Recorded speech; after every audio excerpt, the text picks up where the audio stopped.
Ladies and gents, it's your boy Jermaine Event. They announced, they being the UFC. What else are you talking about, Jermaine?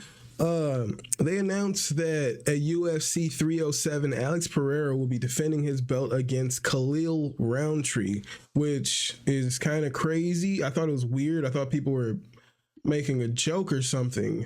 And then when I looked into it, I was like, yeah, it kind of makes even less sense that he's getting the title fight now. Let's see what my boy, fan favorite Jamahal Hill, had to say about this announcement. Fought Alex. I had a camp where I was preparing for Khalil, and talk about a couple of things that I saw. What's going on, Sweet Dreams Nation? So we had some news just come through the wire, so I had to. Why does this look so low quality?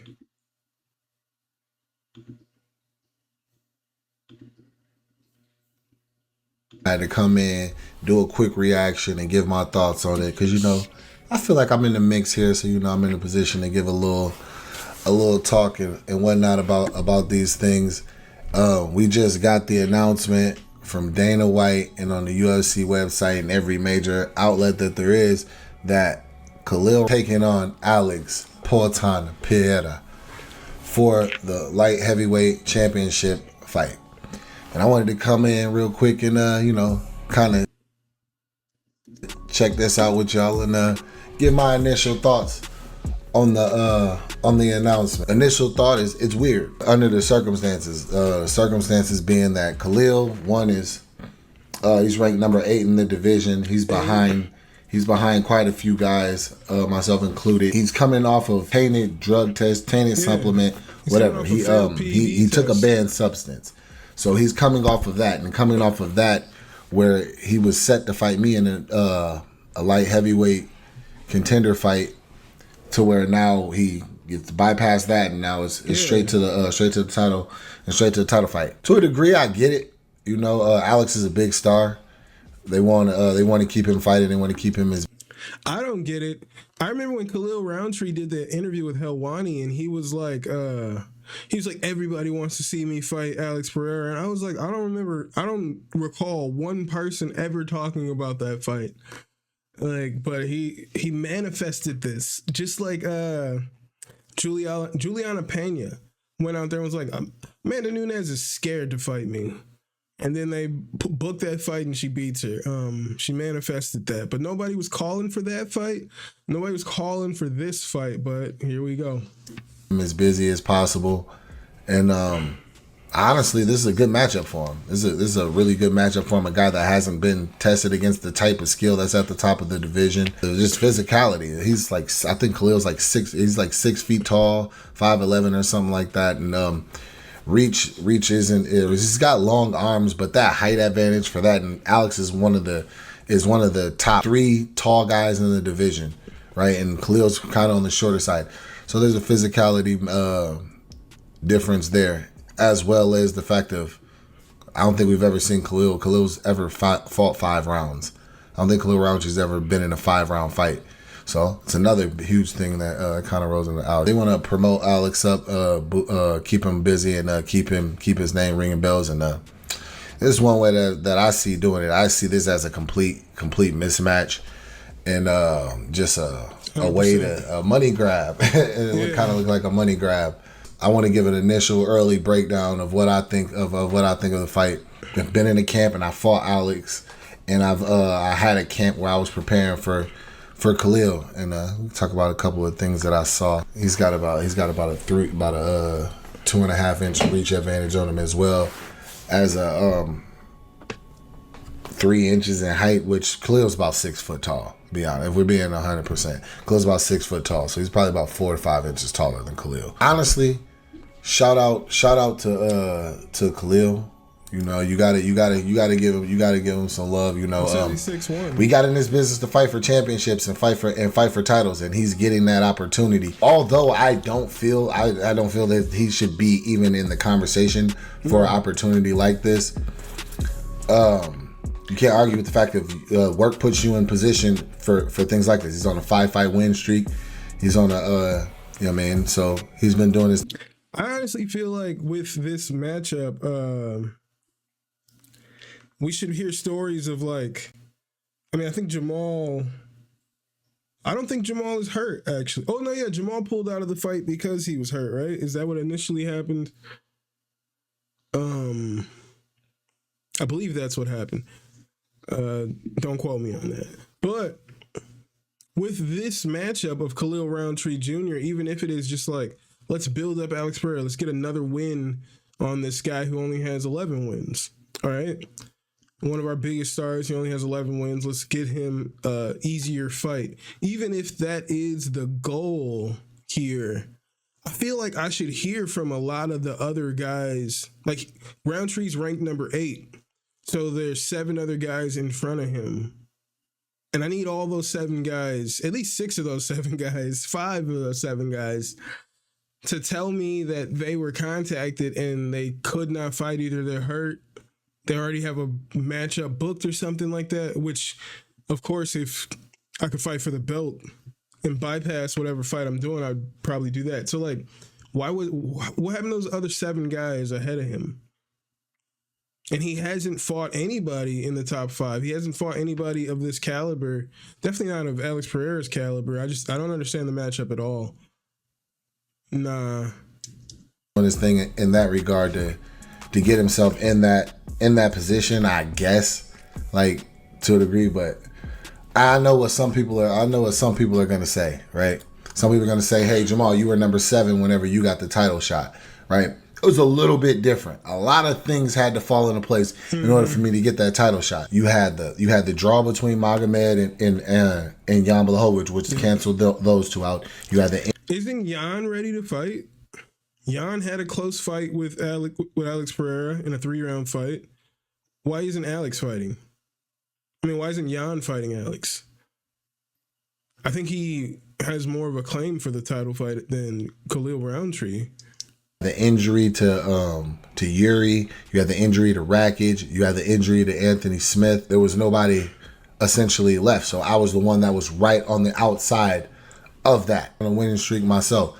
So there literally was nobody available. The thing about this is there's people that are available. There are guys that have been booked. Magomed Ankalaev is out there, and I've told y'all before, they do not like this dude, and I'm going to be honest. I am every time that Magomed Ankalaev is fighting 21 days. All right. Alex Pereira defends his belt October 5th. And then Magomed Ankalaev fights. Who does he fight? Let me check that out. I just wrote an article about this. How do I not remember?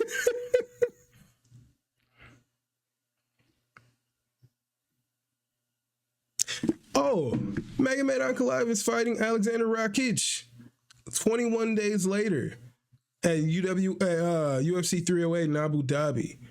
So 21 days after Alex is fighting the number 8 guy, he could fight either Magomed Ankalaev or Alexander Rakic, both ranked higher than Khalil Rountree, both clearly healthy and ready to fight because they're fighting 21 days after the Alex Pereira fight. That fight was announced after they already announced that Ankalaev and all those guys were fighting. So there's no reason why you couldn't put Ankalaev in there to fight right now, October 5th at UFC 307. This doesn't make any sense. That we're reminded of that, I am shocked at how bad they do not like this dude. Man, they skipped over him and went to number 8. Yeah. Bro, like, you got him there. You got Krylov. Krylov is on a win streak himself. He's there. Why not give the veteran Nikita Krylov a fight? I feel like that a lot of people would get behind Krylov in that fight. He's been on a win streak. They skipped over these guys, well, I'm pretty sure they're open. They're free. They don't have anything booked, right? And went this route. So, it is what it is. Right out the bat, like I said. He did that highlight to Bukauskas where he fucked his leg up. I think he made a lot of fans in the violence world and the connoisseurs of violence that stomping on the side of Bukauskas' knee, taking Bukauskas out for like a year, like that whole situation, that really resonated with a lot of fans of violence. So I think he's living off that. He's got some pretty brutal knockouts in there. They look pretty violent. He looks, but they skipped over a lot of people to give him this title fight at this time. I'm not saying he couldn't one day, like he was about to fight Jamahal Hill. Had he won that, then yeah, put him in a title fight potentially. He's beaten a former champion, but he has not done that yet. I see this as a complete mismatch and one-sided fight for Alex Pereira. The styles match up perfectly for him. It's a kickboxing match. Khalil's a Muay Thai style. Alex has made his bread and butter in Muay Thai before he even got to the UFC, and now even so here. A couple things that I see working for against Khalil. Like I said, the size, the reach, the height, the experience of not having gone 5 rounds inside the UFC. And we've seen, if you've watched Khalil fight, he gets tired. He gets tired fairly early into the fight. Khalil's on a 5-fight win streak. His last fight being against Anthony Smith. He got that fight, was a third round TKO. I believe Anthony Smith came into that fight on. These last 3 fights are not good. For me to tell me that he's ready to fight Alex Pereira, that's crazy. Less than 2 weeks notice. It was a very short notice fight for Anthony Smith, coming off the couch. And it is what it is. You fight who's in front of you, and he was able to get the win. Kyle Dawkins, who came down from heavyweight. Yeah, he made it first coming down from heavyweight, and he ended up finishing him. Now the Dustin Jacoby fight. Now, one thing I watched this fight while I was preparing for Khalil. And one thing that jumped out to me initially, whenever I first watched it in real time, I was kind of in and out watching it. I gave it to Khalil. I was like, okay, it was a close fight, could have been. I went back and watched the fight after watching the fight study. Khalil lost all 3 rounds of this fight. You can go back and you can watch this fight. Khalil lost all 3 rounds of this fight. So the 5-fight win streak for me is, you got to take it with a little bit of grain of salt. Carl Roberts, the guy after that, he's no longer in the UFC. Bukauskas fight was the knee stomp. One thing that I did also notice while watching his fights, he was losing these fights. He's losing. Outside of maybe the fight against Anthony, because Anthony had moments, but outside of that, he was losing these fights until he landed a shot that was able to put them away. Same thing could be said for Pereira, short of the last fight against Yuri. Dude, he's got power, and but he's not the most technical. He hasn't been doing this a long time. Like, he hasn't been doing it, especially as long as Dustin Jacoby. I thought Jacoby should have won that fight. He's got power, but against like a skilled, really high-tech striker like fucking Alex Pereira, somebody the skill level of even like, I think if he fought like a Nasruddin Imavov, like some shit like that, like that'd be too much for him. But yeah, that's one thing that jumps out to me whenever I see this fight being made. So Alex, like, we already know what comes with Alex. Now, here's one thing that I will say in this fight. It's a fight. At the end of the day, it is a fight. Anything can happen in a fight. Yeah. Any given fight, crazy things can happen. On any given day, number 8 can become champion. I'm going to be honest. I see a way where that actually could happen. One thing that I do see that is... Why is it, like, when the image is smaller over there, it's super crispy, but when he blows the image up, it gets worse. It's going for Khalil's a southpaw. All right? Alex, if you have multiple weapons and you have ways to fire off from hands and kicks and combos like that, if you actually have weapons and threats, credible threats from the southpaw stance, Alex struggles with those.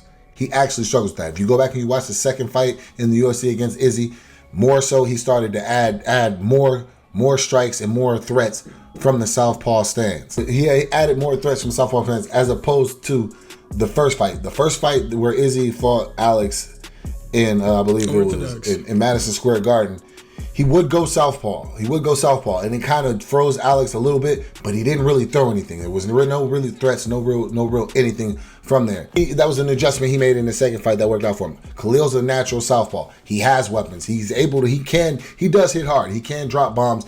If he does land, he can put you out. I think if he actually uses his southpaw stance to a degree, I think that he can't cause some problems for Alex.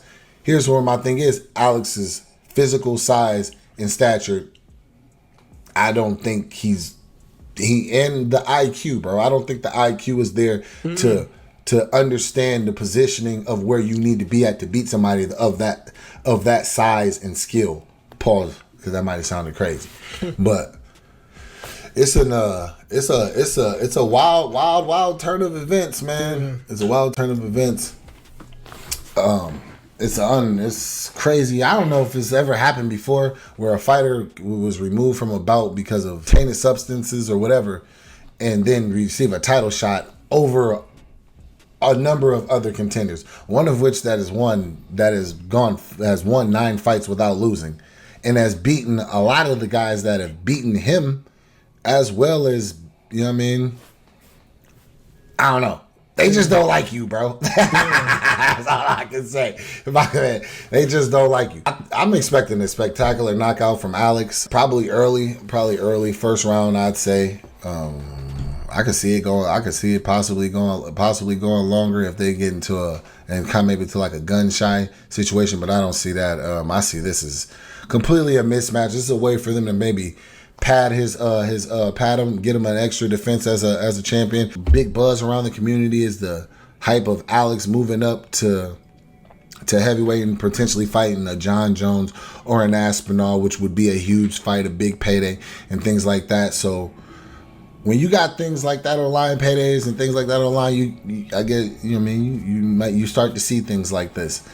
But it's a huge opportunity for Khalil. I hope he prepares. Hope he's locked in and he's ready for it. And he comes locked in, bro. Don't shift your focus for even a second. It's a dangerous opponent. Everything's stacked against you. Hey, bro, if you really a dog and you really about that shit, though, it makes you excited, though. These are the things that you got to be excited for. We gonna be tapped in. UFC 307. I wanted to get an initial reaction out to it. That's my initial reaction. That's how I see the fight. And obviously I'm gonna give a more in-depth breakdown of it. We'll have a war council, things like that, hopefully around that time. And Sweet Juice Nation, that's my reaction to it, y'all. So I pretty much agree with pretty much everything Alex Pereira. I agree with pretty much everything Jamahal Hill had to say in that video. This fight makes no sense. Khalil Rountree is coming off a PED suspension and is walking right into a title fight. Some things that people like Magomed Ankalaev, as he's alluding to, hasn't lost in 9 fights and is clearly the number 1 contender and can't get a title fight.